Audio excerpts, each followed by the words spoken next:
இயேசு 30வது வயதில் ஞானஸ்நானம் எடுத்தார்.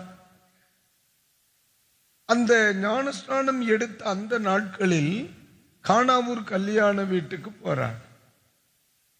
கானாவூர் கல்யாண வீட்டில் திராட்சை ரசம் தீர்ந்து போயிற்று. இப்போ ரசம் தீர்ந்து போச்சு, பந்தியில் குறைவு. விசாரிப்புக்காரர்களுக்கு தெரிய வருது. இந்த செய்தி யாருக்கு போகுது?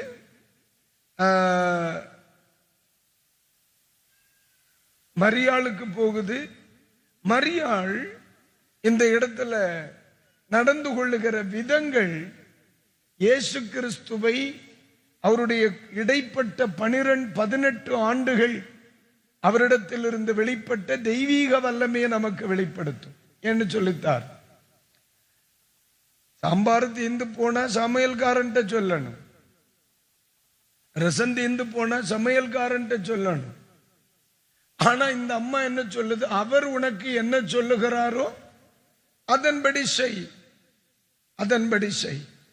அப்ப இயேசு கிறிஸ்துவின் தாய் இயேசு கிறிஸ்துவின் தெய்வீக தன்மையை அறியாதிருக்குமானால் இந்த வார்த்தைக்கு இடம் இல்லை.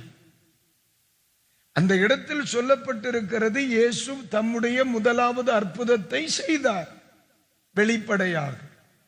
ஆனா உண்மையிலேயே அந்த வார்த்தை சொல்லணும்னா இதற்கு முன்னே அந்த தாய் அவருடைய தெய்வீக வல்லமையை அற்புதத்தை கண்டவர்களாக மட்டும்தான் இருக்க முடியும். ஒரு அல்லேலூயா. இப்போ திடீர்னு சொல்லி ஒரு குறிப்பிட்ட காரியம் எழுதணும். நீங்க எழுதுறவங்களை தேடுறீங்க, என்கிட்ட வந்துட்டீங்க, பாஸ்டர் நல்லா எழுதுற ஒருத்தரை சொல்லுங்க. ஏற்கனவே இவர்கள் எழுதியிருந்ததை கண்டாதான் நான் சொல்லுவேன், அவள்கிட்ட கூட அவன் எழுதுவான், இல்ல அவன்கிட்ட கூட அவன் எழுதுவான். அப்ப முன் அனுபவம் இல்லாமல் இயேசு கிறிஸ்துவனிடத்தில் இவர்களை அனுப்பிவிட வாய்ப்பு இல்லை, கண்டிப்பா இல்லை, 100%. அப்ப ஆண்டவர் இயேசு கிறிஸ்துவின் தெய்வீக தன்மை என்பது அதற்கு முன் அந்தரங்கத்தில் இருந்திருக்கிறது. அந்த தாயின் அனுபவங்கள் அதற்கு சாட்சி. அல்லேலூயா, அல்லேலூயா.